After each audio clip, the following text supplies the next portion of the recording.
Yesterday, I had a chat with Graham Smyth at the Yorkshire Evening Post. We talked about everything from what it's like being a journalist to social media and how it affects mental health, and even his predictions for the season ahead. Although they're going to be their own individual videos, I thought I'd publish the interview all at once, just in case you want the full half hour. Hope you enjoy. Right. I think I'm just going to start by getting right into the questions and do like an intro recorded thing beforehand, Yeah. if that's all right. Yeah, go for it. The first question I had was one, how you doing?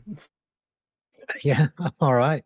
The summer is not my favorite time of year professionally, because I kind of live for the games. The games is kind of what makes this job for me. So once we start getting into the thick of pre-season and there's a few more fixtures, then I'm kind of a little bit happier. But I'm actually at my happiest professionally whenever the season actually starts, because that's when it actually feels real and you actually feel the most grounded in what it is that you actually want to do, the things that made you want to get into this job. So but I'm all right. Summer's okay. The sun is shining now and again, so it's all right. Yeah, so when it's people chucking transfer rumours all over the shop, it's not quite your jam. Yeah, it's so hard to kind of, I think ground yourself is probably a good phrase to use, because so much of what floats around and things that you end up chasing just isn't real. You end up chasing a rumor that's come out of a foreign outlet that Leeds might be after so and so, or that X club might be after a Leeds player, and the amount of time and effort you can put in only to discover that it was nonsense in the first place. It can be a frustrating sort of a time, and also people tend to lose their minds the most in the summer whenever, for instance, a club has gone a few weeks without signing a player. People start to panic, and then the kind of no matter what it is that you want to write about, no matter what stories you might have up your sleeve, even if they're good interviews or whatever, all people really want and all they say in response is, "Yeah, but what about such and such? Why are we not signing anyone?" So yeah, it's just part and parcel, I think. But like I said, I got into this to write about football and to watch football. So roll on the season. Yeah, that suits the next one I had down, which was how did you get into the role and what is it that sort of like drives you in what you're doing and why did you pick Leeds of all the clubs after Chesterfield? Um, so I got into sports journalism. I did a journalism degree at the University of Sheffield, and then found myself at a local newspaper just outside Sheffield in Stocksbridge. And I was a news and sports reporter, but the part of the job that I loved the most was going to Stocksbridge Park Steel's games and writing about the football. Even kind of starting at that level. To be honest, it doesn't really matter to me the level of a game if it's competitive football. So that's where I started, and then I ended up covering Worksop Town for the Worksop Guardian, and then went from there to Chesterfield. And yeah, so went to Chesterfield, and Chesterfield was a bit of a basket case at the time. So there was just so much to write about. Two consecutive relegations, and then Phil Hay moved to the Athletic, and the YEP job came up covering Leeds. And I think, to be honest, anybody kind of in my situation, covering football at that level, National League at the time, I imagine a lot of local and regional journalists saw that and thought, that's a bit of a hen's tooth, because jobs covering Leeds for a paper like the YP just do not come up very often. Yeah. So it just almost felt like an opportunity that I had to chase a little bit just to have a go, because I think I'd probably kicked myself if I hadn't had a go at it. And then was just very, very, very fortunate to get the job. And now it's 4 years, I think, this summer. So time has absolutely flown. Yeah. Did you just figure one basket case I've already done? It can't be that much worse, right? I mean, you could maybe say that there was an element of preparation in what I did at Chesterfield for covering Leeds, but then nothing can really prepare you for what Leeds United is, and the kind of the hunger and the fervor of the fan base, for news and for updates, and just generally the size of the club. I mean, it is an enormous football club. Chesterfield, I always thought, was a very big club for the National League. Should probably be a League One club, because it's that kind of a size and it has a decent fan base. But Leeds is just obviously a very, very different animal. Yeah. And it's not even just that the fans are plentiful and there's lots of us, it's that it's not the most rational of fan bases either. So what does your sort of average day look like? Either in the transfer window or out of transfer window, it's totally up to you. But I imagine it's quite different to the average office job. Yeah, that's fair to say, I think. Well, I work from home the majority of the time. So I log on in the morning and I'll make some calls to see what the latest is with various situations. Maybe I'll have a piece that that I've done the legwork for, or the research for, or the interview for, and that's what I'll be starting my day with, writing that up. And then you're reacting a lot of the time, so you're kind of dropping things that are a bit more timeless to react to stuff that's happening in the here and now. So today was a good example because this morning the Evening Standard broke that Chelsea were weighing up an offer from Leeds for Ethan Ampadu. So I got straight onto that and found out that Leeds are in advanced talks. So that was kind of, I'd meetings planned today, but that kind of everything kind of goes on the back burner when there's breaking news. So you react to that, and then at some point you return to the stuff that you're planning to do, the kind of content that you have to have because not every day has breaking news. I mean, this Yeah, summer is going to be one of the busiest, I think, covering Leeds United, just because there's a takeover, because there's so many outgoings, because there's so many outgoings that could still potentially happen. There are transfer situations that will crop up. The players might not leave, but there might be bids for them, and then Leeds will be bringing in quite a few players themselves. So it will be a busy one, but there are days when something might not kick off. So yeah. you've got to have So something you've got to. to have those background things rolling along. Yeah, you've got to Yeah, have something in your notebook, something that you've prepared to write for the next day's paper, whether it's a piece of analysis or, like I said, an interview or an opinion piece on whatever. And then you're also preparing for eventualities that you know will take place. So you're writing content about the takeover. You kind of opinion pieces about the new era, about the era that's just gone. A lot of the job is making sure you're prepared for stuff that is going to happen, so that you've got a lot of content around it. But we have a very good team as well around me, so it's not just me producing content. And then you kind of liaising with them a lot of the time just to see who's got what, to make sure there's no duplication of effort, and to make sure that we're across everything that's happening. So yeah, Leeds fans, they want to know principally what's going on at Leeds, but they also want to keep an eye on what's going on across the Championship, just like they did in the Premier League. But I think in the Championship it's more prevalent because they want to know who the runners and riders are, who the promotion rivals are this season. So there's a lot to keep across all of the time. yeah. So when you mentioned the players that you might say receive a bid for, but nothing's going to happen with it, like with the Nonto rumours, like what surprised me with that is it's hard to tell what is just a rumour that's from nowhere and what is like solid concrete happening. So the Nonto one is a big one. So like if I'm a football writer just looking to invent a scoop, I'm probably just going to go relegated club, Everton, attacker, they need one. So how do you sort of differentiate what's good and what's not? Is it sort of context that you've gotten to know, or is it, yeah, Well, ultimately, if you're going to write about Leeds United and a story that you think is real, you need to check in with Leeds United at some point, because they're the ones that know who's coming in, who's going out, who's not going out, and if bids have been received. What you tend to find is that stuff doesn't just come from nowhere in most cases. That there is stuff that you think that is absolute dross, but most of the time. So, for example, when it comes to incoming transfers, Leeds United have been linked with an absolute plethora of players over the last 4 years. Some of that will simply be Leeds made a phone call to their club to ask about the availability of the player, or more likely, they spoke to the player's agent to say, "What's your player's situation this summer? Is it likely that he could get out of his club? Is he looking to leave?" Um, Now, that might have just been a phone call. It might have just been ticking a box. He might have been the fifth on the list for Leeds for left back or whatever. But because Leeds have made the call, that agent can then say to maybe press that he knows in that country, or whoever, Leeds are interested in my player, and then that becomes Leeds linked with player X, and And so many people are now rushing to write about transfers. There's so many websites that report on the reporting of transfers. You know, Yeah. they report on what the Athletic have said. They report on what the YP have said. You kind of get really, really hyper local club specific websites, and they all kind of report on it as well. And sometimes, because so many people rush to report on this one bit of information, it blows it up to something that it's not.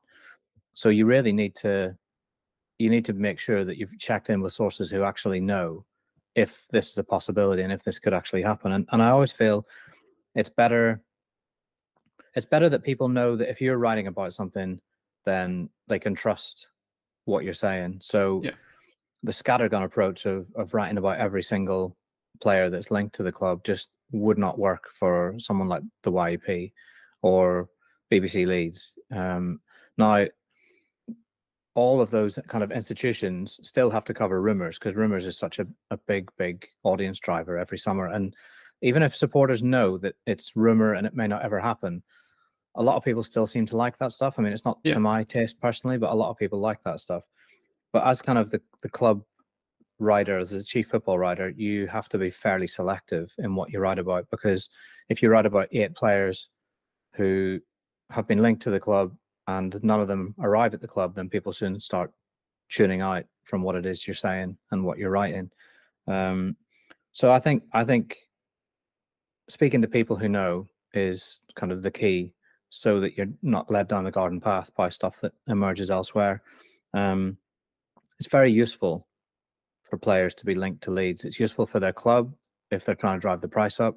It's useful for their agent if they're trying to generate interest or get them a new contract. And we've seen that not just with players, but with managers as well. You know, if you link so and so to a move to Leeds, and their club really wants to keep them, then the chances of getting a new contract go up. Yeah. So quite a lot of it in that case is fairly reputational, where you know who is good, and you've got to sort of follow that. It's about sort of, I phrased that really badly, haven't I? No, you're right. It's about Yeah. credibility. It's about being credible, I think, and it's about being right rather than just being first. Yeah. Because often in the rush, I think, to be first, then the details kind of go awry, or the details are not given the importance. The facts are not given importance, and so, you know, it might be exciting to talk about X striker that Leeds might have made a phone call about. But if it was just a phone call and it's very unlikely to happen, then you might just be whipping up the fan base to get excited over something that won't happen, and then nobody is going to thank you for that. Yeah. So, in the case of sort of a deadline day, is that all sort of compacted into no time at all? So, for example, like last year, it went from Gakpo to, was it Bamba Dieng or someone of that ilk? Bamba Dieng, yeah. Yeah, into Nonto. How does that sort of, because in that case, you've got a couple of hours between, there's a rumour, it's on, it's off again. Is there a plane on a runway? All that sort of stuff. So is it just sort of the previous process just whacked into about half an hour? Yeah, it's I mean, that was a ridiculous day. That was like a 16, 17-hour shift day. The worst is, I think, when the club themselves aren't altogether certain what's going to happen that day. You know, if we've had transfer deadline days where Leeds knew we're done, you know, there's no players we're likely to bring in. There's no players we're thinking of selling, so we're done. And then in that case, your transfer deadline day might be spent speaking to an Angus Kinnear or a director of football, and then writing content around what happened during that month, summing up the month and what Yeah. the next few months might look like because of it. But if the club don't know what might happen, then all bets are off, and it's just you're just on high alert for Yeah. everything all day. And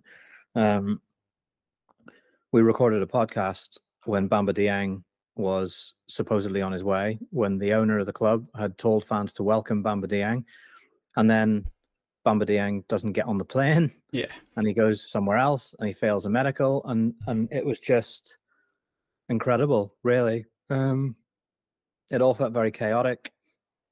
And then Yonto right at the death. I mean, that really was the last minute, you know, when they got that over the line. Yes, they'd done all the preparation work because they had planned to bring him in later, but it was still very much, all of a sudden this guy is on his way to Leeds. So that was a case of having some copy prepared for the eventuality of them getting no striker through the door, and then some copy that dealt with the possibility of them getting someone in, because there's two sides of it for us. There's the digital side, which is the website, so stuff can go online anytime, and there's the print side and the newspaper.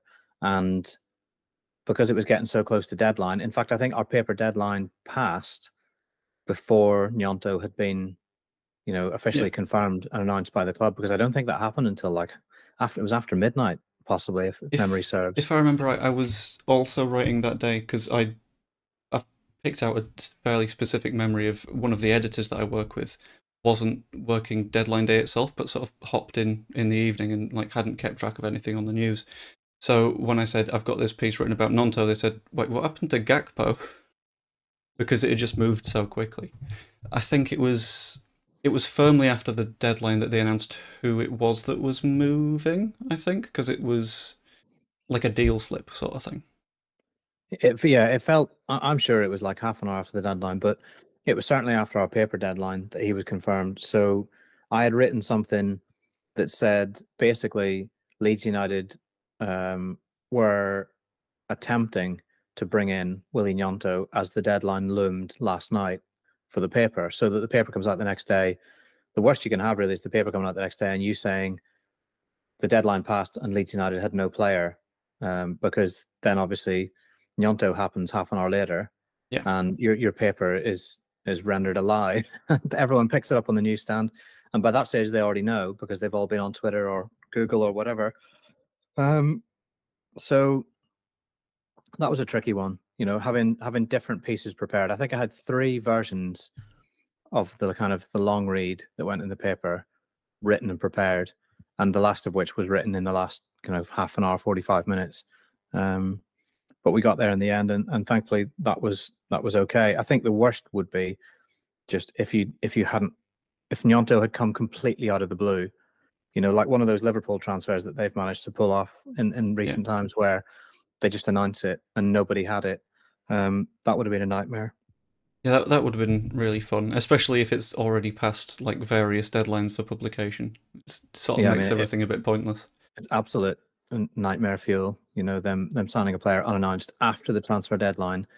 So you'd have gone to print safe in the knowledge that the deadline had gone and Leeds hadn't signed anyone, and then all of a sudden, ultimately, the next day it becomes the next day's story, and it becomes, Leeds United pulled off a shock post-deadline signing. So you can always rescue it, but I think it's enough just to have most journalists shifting a little uncomfortably in their seat. Yeah. I mean, if I was a club, I'd do that for fun, to be honest. It just sounds like a bit of a laugh. I think clubs very much try and keep their business under wraps. Like Ampadu has got to the advanced stages without anybody reporting on it. And I think Leeds had thought they'd almost got away with one, that they'd almost got one over the line without it coming out. But those are very rare occasions. So when it comes to reaching out to clubs for various bits and bobs of information, what sort of distinguishes between asking them about a rumour and them saying, yeah, there's something to it or there's something isn't, and you reaching out to a club and them going, okay, that's embargoed, can you please write about it at this time, if that makes sense? Well, it's the relationship between the club and your outlet. National newspapers probably have less of a relationship with clubs because they don't really need that relationship. They can just merrily go about their business. But if you're the local, then you do have to have a relationship, and both sides need each other. And it makes sense to try and have the best possible working relationship with a club. And I think as well, there's an understanding that if you go to them with some information and it's solid, and it's solid, and there's a conversation to be had. If they say, look, it's really unhelpful for us if that's out there now, then they're likely to swap you for something or let you have something else, or they might just ask you, look, can you not go too big on it, just yet? Or they might say, can you give us 24 hours? But the problem you have, of course, is that the longer you sit on something, the more likely it is to come out from another source. So you sometimes have to play the game a little bit, because you know that if you do the club a favor, then they owe you one in return, and also that relationship has been protected. Um, it can be a tricky thing. I mean, I remember getting banned at Chesterfield for what I was writing, and sitting watching games from the stand. And I saw the other day that a club, Hartlepool, had banned their local paper, the Hartlepool Mail. Like these things happen at clubs all the time, where journalists kind of rub up against press officers and rub them the wrong way. And it's just the nature of the beast, because we're trying to write about the club, and the club don't want everything written about, and most clubs don't take very well to criticism. So sometimes if things are going badly, you have to criticize. It's just part of the game, the nature of the beast, and you just have to manage as best you can, be as professional as you can, and also treat people as well as you possibly can, because it's never ever personal. It's just business. Yeah. And when there's that argument between a club's ownership that's been there for, say, 2 years and a media outlet that people have been reading for decades on end, it's never going to end too well for the club's ownership, because people tend to... It's hard to phrase it. Sort of like an owner doesn't have the loyalty that, say, a trusted newspaper does, if that makes sense. Yeah, to a certain degree, I would make that argument. I think it rarely works well for a club when they ban. I think banning a journalist is a step that a lot of clubs wouldn't take, because it then becomes a big story, and then you get even more scrutiny and even more criticism. I just don't think it works out the way that they think it will. Yeah. So in all the sort of interviews I'm trying to do as of late, I'm dipping a little bit into the mental health side of football, just because I feel like that's something people sort of ignore, and how it relates to various people's roles. So, say on such a hectic day such as deadline day, or just throughout the transfer window in general, I imagine you don't really get to switch off too much and sort of de-stress. On a transfer deadline day, no, that's probably an occasion when switching off doesn't really happen. Certainly, Yeah. switching your phone off doesn't happen. But I think I would worry for the mental health and the physical health of any journalist who lived every day at work, or not even just every day at work, every day like that. Yeah. Not having the phone off, not switching off, not making yourself unavailable. I imagine there'd be a bit of an argument, and there'd be a bit of kickback on that from certain certain colleagues of mine in the industry, because for them it's a 24/7 job. You're always on call, and I've had phone calls at midnight that I've taken, and I've fired up the laptop on days off or on holidays. I've stepped out of the queue for a ride at Legoland, which was a particularly sore point for the family, to report a transfer. I have done things like that, but I think increasingly, probably as my family's grown and as I've got older, I've taken maybe a bit more of a hard line when it comes to protecting family life, and a bit more of a demarcation between when I'm working and when I'm not. No, I try and be flexible, because if we're sat watching a film, then and if my phone goes, then I think it's probably all right to take that phone call. But if I've gone to play football with the kids at the park, or I've taken one of the kids out specifically to go and get a drink and have a chat, then for me that would kind of be a non-negotiable, that I Yeah. wouldn't answer the call, or wouldn't call them back till later. I think there has to be a little bit of give and take, because it's not simply a 9 to 5 job. And I think treating it as a 9 to 5 job would it would certainly put a ceiling, I think, on what you could hope to achieve. But you But still need to set those borders. I think so. And I Yeah. also think, I mean, I feel very, very privileged that I've got a working situation that works so well for me, because I work from home. I get to see the kids in the morning. I'm not sitting off for a commute at 7:30. Yeah. I can help them get out the door for school, and then I have a little bit of time to go for a run or a bike ride, and then I log on and I work my hours, and then by the time I finish, generally I can have dinner with them, a couple of times at least a week, and then help with bedtime and whatnot. And I just think that's, for me, that's really, really important. For a younger journalist perhaps, or somebody who hasn't got kids or a family, then maybe their willingness to kind of work long into the evening or to work more on sociable hours, that'd be more understandable, I suppose. But I still think that everyone needs to. I think everyone needs at some point to be unavailable, Yeah. so that whatever it is you're doing can't be can't be interrupted. Like, that's the times when I'm completely unavailable, or when I'm on a bike ride or on a run, because somebody can't contact me then. And for me, that's been really important. But for other people, maybe it's not such a big thing. But I would certainly recommend it. Yeah. Like, someone that deeply terrifies me is Fabrizio Romano, because he just doesn't seem to stop ever. I'm convinced he's actually 6 people hiding behind an actor. Well, I certainly think that he has probably people working for him, but I Yeah. also think that his work ethic, or his dedication, or the availability that he has is far beyond what I could do. Yeah. I just don't think I could get my head around that type of a role, because he's all over transfers all over the globe, in so many different markets, with so many different clubs, so many different sporting directors, so many different agents that he must be in talks with all the time, players, because I imagine he's got relationships with lots of players. I think my head would explode. If your head wasn't spinning, I think it would explode in that kind of a role. But it's changed, I think, the way that people consume transfers, because it feels now like people expect to be updated on every step of the transfer.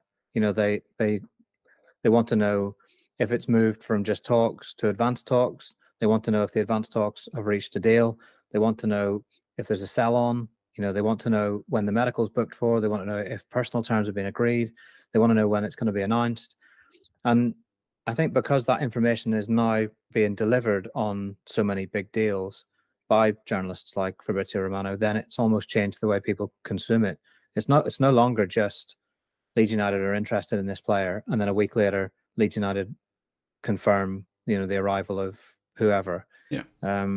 It's that kind of minute by minute, blow by blow account, and it sometimes feels to me a little bit like the updates are not altogether updates. Yeah, so, And sometimes they're continuing to work towards a deal, and it's like, well, I sort of assumed that, to be honest. yeah, I mean, sometimes, but I have sympathy for that, because sometimes the news is that there is no news. Yeah. The latest is that it is as it was. And people get a bit annoyed by that. Over the weekend, I had people asking me where the takeover was with EFL approval, and because I knew that it was closer, because I'd spoken to people on Friday who told me that it's closer than it was, I was able to say it's closer than it was. And I had people saying, of course it's closer than it was. It's a week on. But that's the news. Like, that's literally the facts are the facts, and you can't kind of change that. And sometimes I also think that the things that people really seem to care about and want to know about are at odds with kind of what I think is important. And Yeah. that's just me. But I personally don't care too much for transfers. I think the last time I got excited about a transfer was when Gaza went to Rangers, which is a long time ago now. But people seem to be very into it. It's obviously a massive audience driver for us and for every other media outlet, and it's not going to change anytime soon. So you almost just have to play along, play the game. Yeah. One of the follow-ups I had is sort of fits in quite nicely with that, with social media speeding everything up. Like, how often is it that there's just a sheer pile-up and you have to just sort of switch off and go, I'm just going to leave that. That can just fester in its own little corner. What do you mean by pile up? Do you mean like a negative response to something? A little bit of that, and a little bit of just people asking the same question again and again and again, and you can only answer it so many times. I think a very, very wise man who did this job before me said to me before I accepted the job, let 90% of it go over your head. He said Twitter can be great fun, but let 90% of it go over your head. And there's an issue with quantity here, where you can't see all of your notifications, you can't read every mention. It's just not possible, and you certainly can't respond to every question on Twitter. I've had to tell myself on numerous occasions, and sometimes tell other people, I don't work for Twitter. You know, Yeah. I don't make money from Twitter. My company doesn't make money when I tweet. It's only when I tweet with a link to our website that people then click on. That's when our company makes revenue, and Twitter doesn't pay me. So yes, it's nice to engage on Twitter, and I do that because I quite like talking about football. And so I find over the years that Twitter is quite a nice medium for discussing football with people. It can also be the bane of your life, because if there's nothing happening and you're getting the same question over and over, or even if you know something but it's under embargo, you've been told off the record, which happens all the time, that you can't quite answer on that yet. So I think, yeah, letting 90% of it go over your head. At weekends, if I'm not working, I'll try to give Twitter a wide berth for as long as I can, for periods. Yeah. Just because you could literally sit and scroll and read and respond all day long, but it wouldn't benefit you, and I don't think it would really benefit anyone. So yeah, Twitter is to be. You have to learn how to deal with it, I think, a little bit, and learn to. I think the big thing is when somebody tweets you something that's perhaps not the nicest, and I have got so much better. You know, back when I had like a couple of thousand followers and I was covering, just started to cover Chesterfield, if somebody had criticized a piece or criticized my ratings or whatever, then that probably would have felt like quite a big thing. But now when I tweet out my ratings at the end of a game and I'll get maybe 50 people asking me what game I was watching, it doesn't have any impact. And it's rare now when somebody tweets something that like irks me or that it makes me think about it for a while. There was one recently, I can't remember exactly what it was, but somebody took issue with the wording of a tweet, not even the story that I'd written or the facts or anything like that, but they took real issue with the wording of a tweet. And it was so petty and pedantic. And for some reason, I'll just let that one dig at me for like a day. And I was thinking Yeah. about it. And that's when you need your kind of support network around you, because my kids don't care if somebody's called me a X, Y, or Z on Twitter. They don't care. I'm still their dad. My eldest finds it really, really funny, actually. Feel like sometimes he's in competition with Twitter for who can deliver the worst insult. And also, when we've got kids to put to bed and there's dishes to be done, or the dinner is about to be ready and the dog needs to walk, then my wife doesn't care that so and so is disagreeing with my ratings on Twitter. You know, Yeah. it's not real life. I think that's ultimately where you need to land on Twitter and all social media. It's not real At the life. end of the day, it's just pixels in it, and Yeah, I'm sure the just people behind phones and keyboards. Like they're not your neighbors. They're not your friends. They're just people chatting into the ether, and then it's kind of gone. yeah, and I'm sure the player rating thing is helped by the fact that every single week the square ball go, think you're wrong, is basically kicking it off. I do very much enjoy that. That is one of the highlights, actually. In Yeah. fact, if they weren't saying that, then I'd probably not enjoy it quite as much. I think of all the people I've talked to that sort of are in a fairly high profile spot and get a lot of engagement on Twitter, I think you're one of the people that when you engage, you do it in fairly fun and positive ways. Like, I think it was this morning you responded to a Chelsea fan that said Ampadu was being given a pre-season with, like, really? You sure? Or did you hear that? Or something like that. Well, that just struck me that he's tweeting a journalist who covers Leeds United, questioning the information because he'd been told, this Chelsea fan had been told, this guy was going to be given the pre-season at Chelsea. It's just one of those things where you think you've got more than one person telling you now that this guy is probably going to sign for Leeds. He's probably going to sign for Leeds. So Yeah. whatever you were told about him being given a pre-season is irrelevant. But also, why would I know what had changed at Chelsea? But you know what I mean? Like, just sometimes the questions are very silly. Yeah, just like a little bit of self-awareness of maybe I'm not the journalist with sources that know about these things. Yeah, well, or maybe it's entirely irrelevant, because whether he was given a pre-season at Chelsea or not, he's going to more than likely sign Yeah. for Leeds.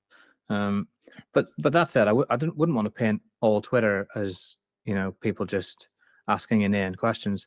Yeah. Some of the stuff on Twitter, like I reckon Twitter has probably made me laugh more than it's annoyed me in the last 4 years, because Leeds fans especially, like some of the stuff, like they go into the airport to film planes landing, and the investigative work, some of the photoshops, just the way that they deal with disappointment or the expectation of disappointment at their club is sensational at times. And the amount of things that have been tweeted that either I wish I could tweet or I wish I could have come up with is incredible. We've found the coping mechanisms now. It's all we've got. Mm. So I'm gonna finish with a question a bit away from the mental health, social media stuff. What do you picture for A, the rest of the summer at Leeds, and B, the season ahead? Busy, really, really busy summer. They've got lots and lots of work to do. You know, Farke, to his credit, is not sugarcoating it. Whenever he speaks to us, he's making it very clear that this is a really difficult situation they're in, post relegation. You know, the timing has not been ideal. You know, the him arriving in the first week of pre-season as he did, they haven't got any transfers in yet. The season's 20 days away now. Something like that, yeah. It With was 3 weeks, yeah. 3 weeks yesterday, something like that. So, you know, time is against him. So they've got a lot of work to do in a short amount of time. And obviously that'll go on. Transfer window goes on till 1st September, doesn't it? So that'll go on for a while yet. So I see them getting in some targets to bolster his team. They need a keeper. We don't yet know what's happening with Melier because there's no bids for him, but it's likely that he wants away. We know there'll be bids for Nyonto, possibly for Harrison, almost definitely for Adams. And Leeds will have to replace them if they go. So that'll be even more incomings. Depending on how, you know, the next 6 weeks or so goes, I think it'll have a big, big, big knock on for the season. But I still think Farke as a coach is almost enough in itself of a good decision that Leeds should be in with a shot of promotion this year. I think if they get this summer right, I think they'll go up automatically. I think if the circumstances conspire against them, or timing is against them, or whatever it is, then it might be more of a struggle. But getting Ampadu through the door in the next day or two, I think would be reassuring for people that business is actually happening. Yeah. Getting the takeover ratified obviously is another one. And then we'll really see what the 49ers are all about. Huge thanks to Graham for taking the time to talk to me. Huge thanks to you for giving this a watch. See you later.